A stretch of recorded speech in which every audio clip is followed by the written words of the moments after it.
The images are unforgettable, especially if yours was one of the thousands of cars stranded, stalled, and submerged during the Memorial Day deluge. And in just a few months, there's a pretty good chance that many of those cars are going to end up for sale somewhere in Houston.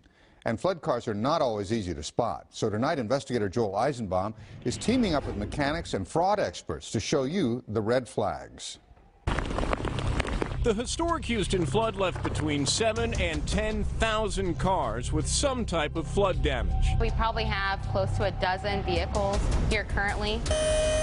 Some of those cars are now getting repaired, but others won't really be fixed at all.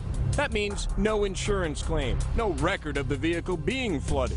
And that worries mechanic Karolena Serratos. Taking it to a shop that's just going to dry it out is really doing you a disservice and the next owner a disservice. Enter Roger Morris with the National Insurance Crime Bureau. He helps investigate vehicle fraud for major insurance companies. Morris was in Houston this week, adding flood-damaged vehicles to the Bureau's VIN-Check system.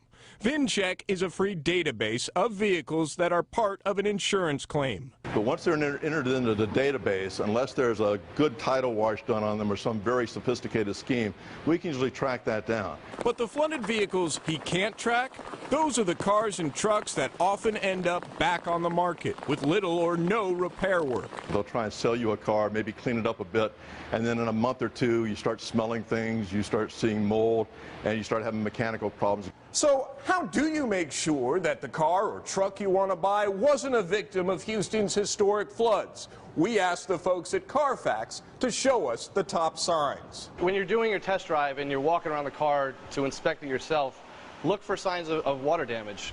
Look for a water line on the firewall. Look for signs of corrosion on the metal, and then once you checked out the front and the back, work your way to the inside of the car. Basso also says look for water hiding in tight places. Here's one of the nooks and crannies that flood water may stay inside the car. Check for water under the floor mats and condensation in the car's light housings. Take it to a repair shop and let them check it out, because the first thing they'll do is look up underneath it, check for any damage, rust, mold, mildew. That's a dead giveaway.